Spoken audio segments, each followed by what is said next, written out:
Assalamualaikum warahmatullahi wabarakatuh. Halo teman-teman, balik lagi sama aku Anissa. Di sini, di video kali ini kita bakal masuk ke materi pertama, yaitu tentang dasar-dasar jaringan atau yang biasanya disebut network fundamental. Nah, di sini kita bakal bahas dulu sebenarnya apa sih yang dimaksud dengan dasar jaringan itu. Tapi sebelum kita masuk lebih jauh ke jaringan komputer, kita perlu tahu dulu gimana sih cara jaringan komputer itu bekerja dan juga apa sih definisi dari jaringan komputer itu sendiri. Di sini aku sudah menyiapkan materi sekaligus beberapa contoh implementasi terkait pengenalan jaringan komputer. Kalau kita lihat dari pengertiannya, jaringan komputer adalah suatu sistem yang menghubungkan dua atau lebih perangkat komputer agar dapat saling bertukar data dan informasi. Terus tujuannya apa sih? Tujuan utama dari jaringan komputer adalah memungkinkan komunikasi, efisiensi, serta kolaborasi antar perangkat dengan lebih cepat dan efektif. Di era digital ini yang sekarang serba canggih, penting banget ya teman-teman buat tahu gimana caranya device atau perangkat itu bisa saling terhubung satu sama lain.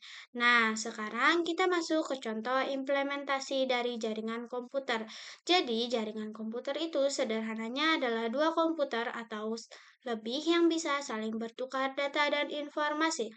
Kalau kita ulangin lagi, yang pertama itu adalah bagaimana komputer bisa saling bertukar data, bertukar koneksi, dan bertukar informasi. Jadi, informasi dari komputer A ke komputer B itu bisa saling terhubung. Dan kita bisa tahu kalau memang ada komunikasi di antara keduanya. Terus, gimana sih cara dua komputer ini bisa saling terhubung? Jawabannya ada dua mekanisme utama. Yang pertama, menggunakan wired atau kabel.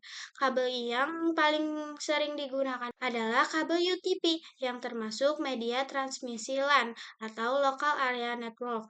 Kalau teman-teman perhatiin di sekolah, pasti sering banget lihat kabel LAN dengan berbagai warna seperti kuning, biru, merah, dan hitam. Intinya, itu semua adalah kabel media transmisi berjenis UTP. Nah, buat teman-teman yang sudah pernah praktik pengkabelan, pasti nggak asing ya sama kabelan straight dan cross sampai crimping kabel. Mulai dari penyusunan kabel, merapikan, sampai memasang RJ45. Buat yang sudah praktik, pasti sudah kenal banget sama UTP dan LAN ini. Terus mungkin ada yang kepikiran, kenapa sih harus pakai RJ45? Kenapa nggak langsung colok aja? Nah, jawabannya nggak bisa sembarangan ya teman-teman. Itu perlu media penghubung tambahan, yaitu RJ45. Kalau kita lihat ujung kabelan ini bentuknya masih serabutan, jadi masih perlu alat supaya bisa terhubung ke perangkat jaringan. J45 ini nantinya akan dimasukkan ke port yang ada di laptop atau komputer. Port inilah yang jadi penghubung antara kabel dan perangkat jaringan. Jadi sejauh ini kita sudah kenal yang namanya wired, yaitu jaringan menggunakan kabel UTP atau kabel LAN. Tapi kalau semuanya pakai kabel terus, apalagi kalau komputernya banyak, kadang malah jadi enggak efisien dan kurang estetik karena kabelnya kemana-mana. Terus, apakah jaringan itu harus selalu pakai kabel? Jawabannya enggak ya. Kita juga bisa pakai wireless atau jaringan nirkabel.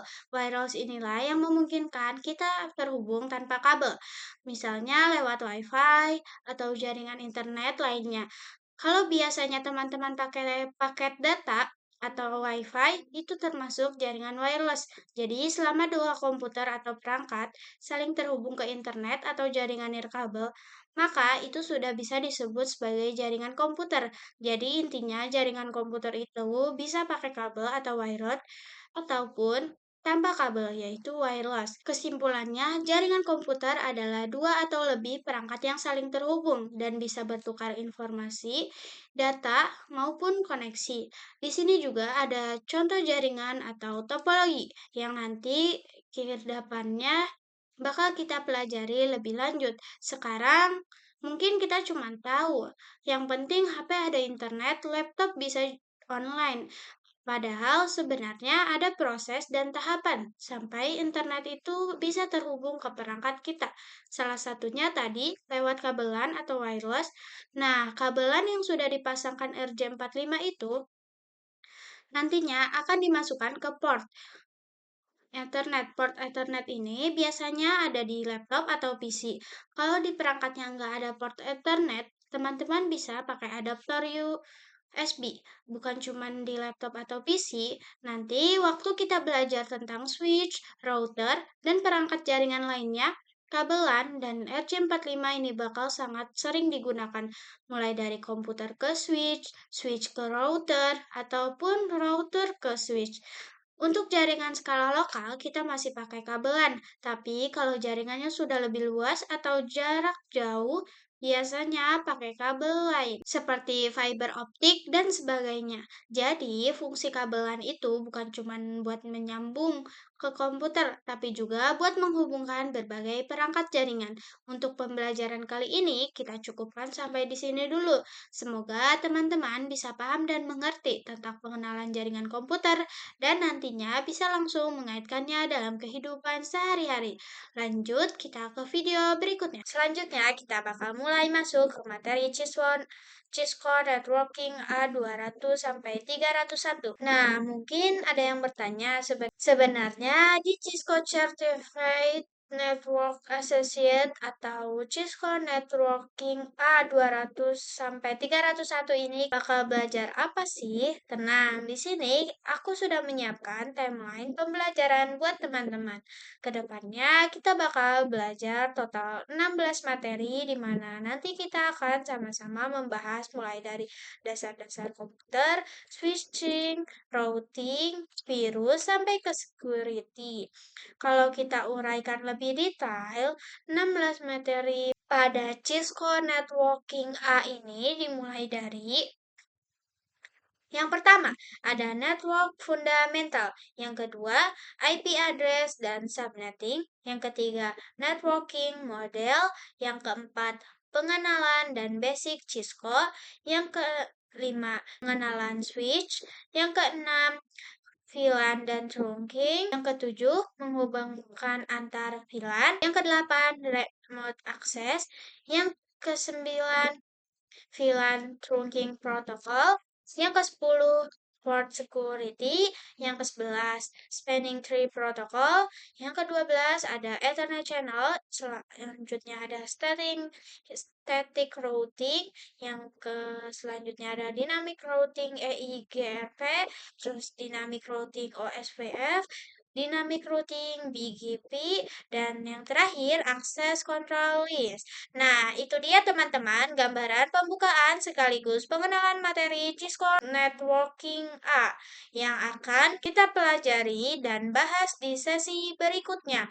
Untuk pengenalan video dan pembukaan materi akademik kali ini kita cukupkan. Oke, langsung saja kita bahas yang pertama yaitu network fundamental. Oke, kali ini saya mau menjelaskan tentang konfigurasi atau pemasangan switch ya, atau bisa juga single router. Kalau kita bicarakan soal device jaringan, khususnya switch atau router, ada beberapa hal yang penting yang perlu kita siapkan dulu. Yang pertama, kita harus menyiapkan kabel konsol, yang kedua switch ataupun router, yang ketiga, ada laptop ataupun PC yang nantinya akan kita gunakan untuk menghubungkan real device tersebut. Nah, contohnya seperti ini ya teman-teman. Ini gambaran saat kita mau menghubungkan kabel konsol ke switch dan ke PC. Jadi, di sini kabel konsol yang biasanya dikenal sebagai kabel port konsol, kabel ini akan masuk ke RJ45, yaitu port RJ45. Ini, di sini, port RJ45 yang ada di kabelan ataupun kabel UTP. Setelah itu, ujung satunya lagi biasanya menggunakan USB, lalu dihubungkan ke PC ataupun ke komputer maupun device lain sebagai sumbernya. Lalu kita contohkan Kalau contohnya kita pakai PC, posisinya kurang lebih seperti ini. Tapi kalau pakai laptop, biasanya ujung kabelnya langsung menggunakan port USB atau lewat adapter USB. Jadi, intinya ada kabel konsol untuk PC dan ada kabel konsol untuk laptop, biasanya USB. Di sini kita bisa pakai switch ataupun router, bebas ya teman-teman. Kabelnya kita hubungkan ke port konsol ini lewat RJ45 konektor, lalu masukkan ke komputer. Ini. Nah, itu gambaran ketika kita akan menghubungkan perangkat Cisco secara real time atau secara fisik. Selanjutnya, sebelum kita masuk ke tahap implementasi, aku mau jelasin dulu cara mendownload Cisco Packet Tracker. Teman-teman bisa langsung masuk ke website Cisco, tapi perlu diingat, teman-teman harus login terlebih dahulu supaya bisa mengakses Cisco Packet Tracker dari Cisco Academy. Kalau teman-teman sudah pernah login sebelumnya, tinggal masuk akun yang sudah ada. Kalau belum punya akun, teman-teman bisa daftar terlebih dahulu. Nah, karena aku di sini sudah punya akun, jadi aku langsung login saja menggunakan akun Google. Buat teman-teman yang belum punya, bisa langsung create akun dulu. Setelah berhasil masuk ke websitenya, scroll ke bawah dan pencet yang ini, download Cisco Packet Tracker versi 9. Nah, setelah itu, kalian scroll sampai sini. Nah, versi sesuai dengan sistem operasi yang teman-teman gunakan. Di sini saya menggunakan Windows. Kalau teman-teman pakai macOS atau Ubuntu juga bisa. Jadi aku download versi Windows-nya saja. Kalau sudah selesai di-download, hasilnya nanti akan seperti file installer biasa. Karena di laptop aku sebelumnya sudah terinstall, jadi di sini aku langsung lanjut saja. Proses installnya sama seperti install aplikasi pada umumnya. Tinggal install lalu buka aplikasinya. Nah, saat pertama kali membuka Cisco Packet Tracker, ada dua opsi. Yang pertama, login online atau login mode offline. Kalau online, teman-teman harus login ke Skin for All. Kalau mau lebih simpel dan nggak mau login, teman-teman bisa matikan koneksi internet terlebih dahulu. Lalu, Packet Tracker bisa dibuka secara offline. Karena sebelumnya aku sudah login, nanti teman-teman akan diarahkan untuk memasukkan email dan password. Kalau sudah, tinggal close saja. Nah, inilah tampilan dari Cisco Packet Tracker. Kedepannya, semua simulasi jaringan akan kita lakukan melalui aplikasi ini. Selain untuk simulasi, Cisco Packet Tracker juga bisa digunakan untuk membuat topologi jaringan. Misalnya, kita mau bikin jaringan sederhana yang terdiri dari router, switch, dan PC. Di sini juga ada berbagai jenis kabel. Misalnya, kita di sini mau bikin jaringan sederhana yang terdiri dari router yang ini, terus switch,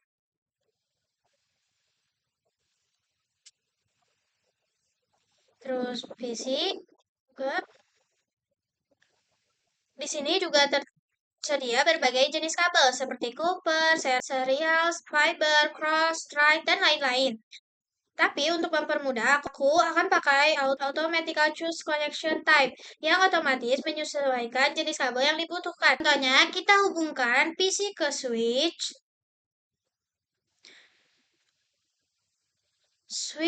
ke router. Nah, untuk sekarang kita baru menyusun perangkatnya saja, belum ke konfigurasinya. Di Cisco pakai tracker ini juga ada network device, ada switch, router, hub, wireless, security, dan yang lain-lain. Di end device ada PC, laptop, server, dan device lain. Di kabel ada multi-user dan komponen lainnya. Nah, di sini kalau kalian lihat ada mode tampilan. Yang pertama ada logical dan physical. Apa sih? Apa bedanya? Kalau logikal tampilannya berupa diagram sederhana. Kalau fisikal tampilannya dibuat seolah-olah kita berada di lingkungan jaringan yang nyata seperti di perusahaan. Nah, kalian bisa lihat di sini ada home city ataupun Ini rak perangkat jaringan, biasanya disebut rak perangkat jaringan. Bentuk perangkat juga mirip, dibuat mirip real device, baik router, switch, maupun port-port di belakangnya. Kalau teman-teman ingin simulasinya lebih nyata, yang kalau teman-teman ingin simulasi yang terasa lebih nyata, seolah-olah sedang konfigurasi di device asli, teman-teman bisa menggunakan mode fisikal. Di sini bahkan kita bisa mematikan device, menghubungkan kabel secara manual, melihat port-port port satu per satu. Kabel pun dibuat mirip seperti di dunia nyata. Jadi terasa lebih real. Nah, pembahasan untuk physical mode ini, teman-teman cukup tahu gak dulu gambaran umumnya. Teman-teman juga bisa coba sendiri secara mandiri untuk explore lebih jauh. Jadi sekarang kita bakal fokus ke mode logikal. Tujuannya supaya teman-teman bisa paham gimana alur logikalnya dan juga ngerti cara kerja router Cisco itu seperti apa. Kalau kita lihat tampilannya, mode logikal itu bentuknya seperti ini. Dari desktop, tampilannya masih berupa diagram atau gambaran sederhana. Nah, sekarang pertanyaannya gimana sih caranya kita konfigurasi di simulasi ini? Di simulasi paket tracker ini, kalau kita mau konfigurasi, tinggal klik dua kali device lalu masuk ke tab CLI. Di sini teman-teman bisa lihat beberapa pengaturan lain seperti konfigurasi, IP address, Ethernet, net, head dan hotspot. Jadi teman-teman perlu sedikit paham dulu bagian-bagian ini. Tapi kalau di real device secara langsung, konfigurasi itu tidak menggunakan menu config seperti ini. Seperti di simulasi, di real device kita biasanya menggunakan CLI ya, atau Command Line Interface dengan bantuan aplikasi seperti PUBG atau aplikasi sejenisnya. Karena itu, di pembelajaran ini kita akan fokus menggunakan mode CLI, walaupun di simulasi paket tracker tersedia menu config. Tapi karena di dunia nyata kita lebih sering menggunakan CLI, maka kita akan latihan lewat CLI. Kalau di simulasi sebenarnya tinggal dikonfigurasi saja, tapi ini penting sebagai pengenalan awal mode CLI. Kalau di laptop atau PC, biasanya kita langsung masuk ke menu desktop. Lalu klik terminal. Nah, pastikan device-nya dalam keadaan on. Setelah itu baru kita bisa masuk ke terminal dan mulai meremot atau konfigurasi perangkat. Nah, itu tadi teman-teman pembahasan untuk video kali ini. Di video selanjutnya, kita akan mulai menerapkan topologi yang lebih besar, yaitu topologi network operation. Oke teman-teman, cukup sekian untuk video kali ini. Kita lanjut ke video berikutnya. Oke, selanjutnya kita bakal lanjut bahas materi sebelumnya. Masih seputar sharing awal diskusi dan konfigurasi. Sesuai simulasi yang tadi sudah aku jelaskan. Nah, di sini kita akan mulai membuat beberapa jaringan sederhana yang terdiri dari satu switch. Kita akan coba menggunakan satu switch saja. Di pembahasan ini kita tidak akan menggunakan router, jadi fokusnya hanya pada switch dan dua PC.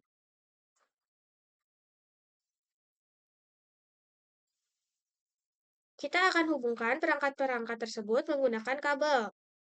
Lalu kita lihat secara sederhana bagaimana dua PC ini bisa saling sinkron atau saling berkomunikasi. Kalau kita perhatikan dari simulasi terakhir, sebenarnya kita bisa tahu apakah dua PC ini sudah terhubung atau belum. Biasanya dalam sebuah aplikasi atau jaringan, komunikasi antar perangkat membutuhkan identitas. Kenapa identitas itu penting? Misalnya, kalau kita mau mengirim paket ke teman, pasti kita perlu tahu nama penerima, alamat tujuan, dan informasi pendukung lainnya. Tanpa identitas yang jelas, paketnya bisa salah kirim.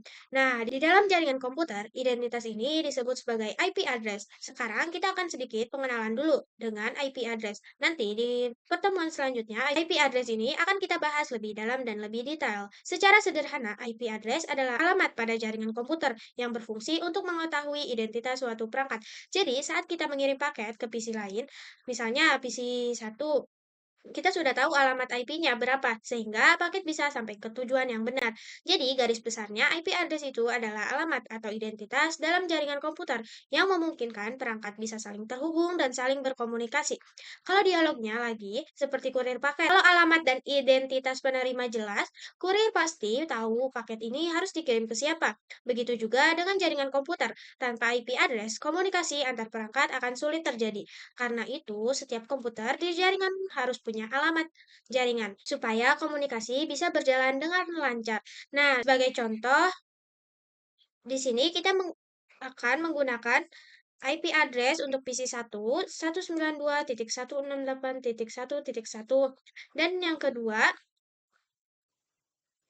PC kedua 192.168.1.2.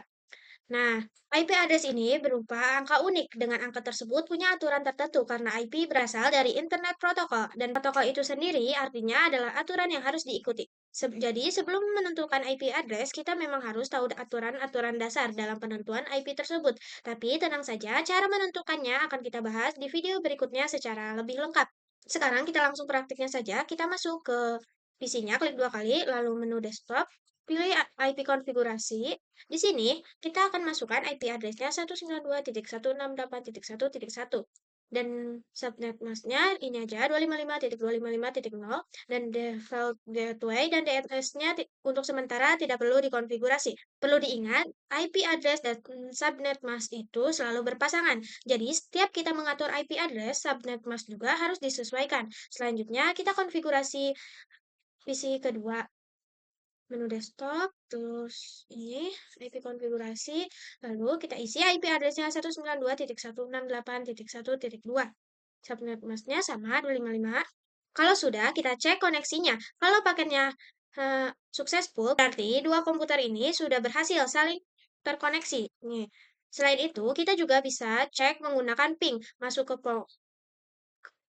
ke command prompt, lalu ketikkan ping ke IP address yang ingin dituju. Misalnya ini PC 1 mau pakai IP address ke PC 2, berarti 192.168.1.2. Lalu enter. Kalau hasilnya reply, berarti koneksi berhasil. Tapi kalau muncul request timeout, itu artinya perangkat tersebut belum terhubung atau IP address-nya tidak ada di jaringan. Misalnya nih, kita ketik ping 192.168.1.3 yang berarti IP tersebut tidak ada di PC-PC ini. Kita klik enter. Di sini teman-teman bisa melihat perbedaan antara komputer yang sudah terkoneksi dan belum terkoneksi.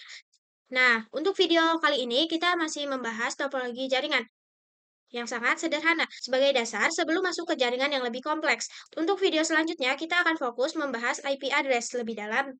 Cukup sekian untuk video kali ini dan lanjut ke materi berikutnya. Selanjutnya, kita akan membahas mengenai model TCP atau IP. Kali ini kita akan fokus membahas TCP/IP model, singkatan dari Transmission Control Protocol atau Internet Protocol. Model ini sampai sekarang masih sangat sering digunakan, baik di perusahaan maupun di berbagai lingkungan jaringan lainnya.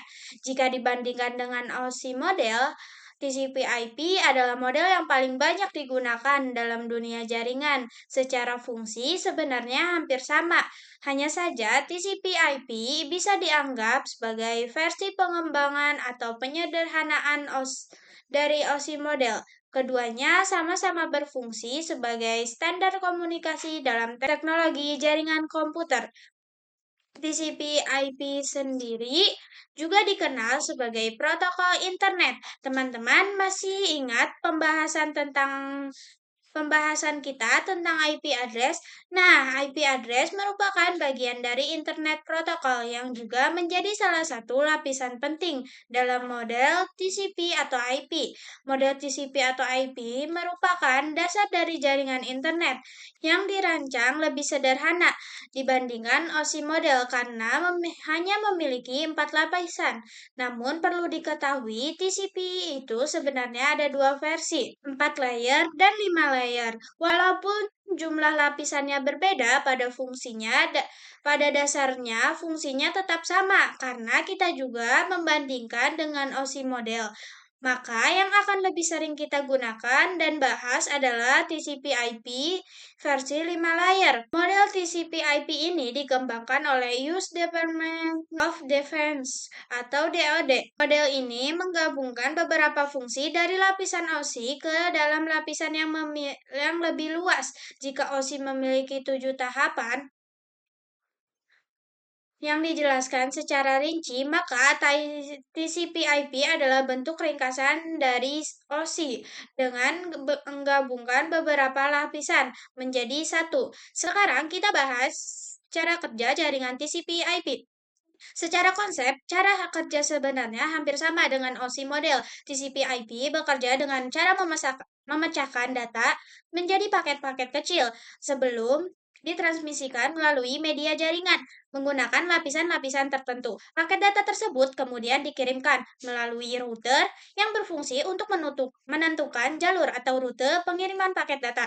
Setelah paket berhasil dikirimkan, dan sampai ke alamat tujuan, setiap lapisan TCP/IP akan menjalankan tugasnya masing-masing, mulai dari menerima sinyal data, hingga akhirnya paket-paket tersebut disusun kembali menjadi file utuh. Jika kita perhatikan terhadap proses pengirim dan penerima, sebelum data dikirim secara utuh oleh penerima, paket data tersebut harus melewati beberapa tahapan dalam networking model. Proses ini bisa dianalogikan seperti perjalanan menggunakan kereta atau pesawat. Kita tidak langsung sampai ke tujuan, tapi juga harus melewati pemeriksaan tiket, bagasi, password, dan tahapan lainnya. Begitu juga dengan TCP/IP. Data tidak diterima langsung secara mentah, tapi akan difilter dan diperiksa sesuai fungsi masing-masing lapisan seperti jenis data, bentuk data, dan informasi pendukung lainnya. Seperti yang sudah dijelaskan sebelumnya, TCP atau IP ini merupakan gabungan dari beberapa lapisan OSI. TCP/IP memiliki 4 layer dan 5 layer, keduanya memiliki fungsi yang sama, hanya berbeda pada pengelompokan lapisan. Pada OSI model terdapat 7 lapisan, yaitu physical, data link, network, transport, session, presentation, application, sedangkan TCP/IP lapisan session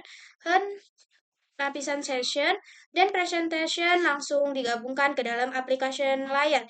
Network layer pada OSI menjadi internet layer pada TCP/IP. Dan physical serta data link digabungkan menjadi link layer pada TCP/IP versi 4 layer. Untuk TCP/IP versi 5 layer, lapisan terdiri dari physical, data link, network, transport, dan application. Oh, untuk TCP/IP versi 5 layer, lapisannya terdiri dari physical, data link, network, transport, dan application. Lapisan ini 1-4 pada OSI dan TCP/IP sebenarnya sama. Perbedaannya hanya pada bagian atas, di mana tiga lapisan OSI digabung menjadi satu lapisan, yaitu application pada TCP/IP. Memiliki fungsi yang sama, yaitu sebagai standarisasi komunikasi dalam jaringan komputer. Perbedaannya hanya terletak pada jumlah dan pengelompokan lapisan. TCP/IP dibuat lebih ringkas agar lebih efisien dan mudah diterapkan dalam jaringan nyata. Oke, teman-teman, berikutnya di video kali ini sekarang kita bahas struktur TCP/IP model. Yang pertama ada application layer atau lapisan aplikasi melayani antarmuka untuk aplikasi atau perangkat lunak untuk berkomunikasi melalui jaringan, yaitu protokolnya HTTP, FTP, SMTP, dan lainnya. Nah, di sini ada strukturnya, yaitu URL diproses ke browser, lalu HTTP request ke web server. Sekarang kita bahas TCP atau IP yang kedua, yaitu transport layer. Nah, fungsi transport layer itu apa sih? Transport layer itu berfungsi untuk mengatur pengiriman data, untuk memastikan keandalan komunikasi antar aplikasi pada host yang berbeda. Di transport layer itu ada dua protokol utama, yaitu TCP dan UDP. Kalau kemarin kita contohkan HTTP, saat kita mengakses URL atau link, data akan masuk ke application layer, ke transport layer. Di sini transport layer akan menentukan apakah data tersebut menggunakan TCP atau UDP.